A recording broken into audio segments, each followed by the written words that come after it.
Veterans in the world of geopolitics, here to brief a council on their expectations of a body often seen as dysfunctional and yet tasked with the maintenance of international peace and security. I recognise that real and serious divisions exist between members of the Council, and that internal political divisions have unfortunately led the Council to fall short of its responsibilities in many instances. Nevertheless, I urge all Council members to return to the fundamental basis for your mandate and to work tirelessly to find common ground and build consensus wherever possible. The elders warned of the existential threat posed by nuclear weapons and a nuclear arms race, lamenting the lack of progress in returning Iran to the JCPOA. They highlighted increased cyber warfare capabilities as a growing and worrying concern, the urgency of climate change as a security threat multiplier, while pointing to the lack of progress on country-specific security concerns, among them the Israeli-Palestinian conflict, Myanmar, and the dire scenarios currently playing themselves out in Tigray, Ethiopia. On Tigray, the protection of women and girls must be a top priority as the conflict continues to escalate. The Council has been briefed on the severity of the humanitarian crisis and food insecurity that is directly resulting from the conflict, and on the horrific scale of human rights atrocities, including the use of sexual violence against women and girls as a weapon of war. The Council must take action to incentivise the parties to negotiate a ceasefire.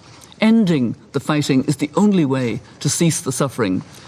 The Council could also consider making a visit to Ethiopia and Tigray to focus attention on the conditions on the ground and the urgent need for a political, not a military, solution. On Afghanistan, they urged a new era of cooperation, particularly given the vast humanitarian needs there, as the Council reviews the mandate of UN operations in that country. The Taliban think that they now represent the overwhelming majority of the people of Afghanistan and that they govern on their behalf. In fact, they are no different from the authors of a coup d'etat or a political party which won an election. Many of their competitors do not support them. They must understand that the hundreds of thousands, perhaps millions of Afghans, men and women, rushing to the Kabul airport or to the borders of each of their neighbors are but the tip of the iceberg. Many more Afghans criticize the Taliban and do not welcome their rule. While the worry about the future of women and girls in that country continues to be a matter of international concern.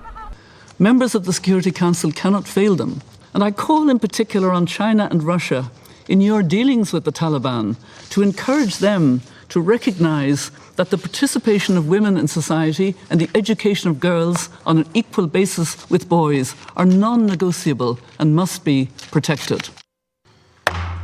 As the elders urge the various religious, ideological and political families that make up the world today to learn to put an end to mutual exclusion in an era desperate for tolerance, mutual respect and cooperation.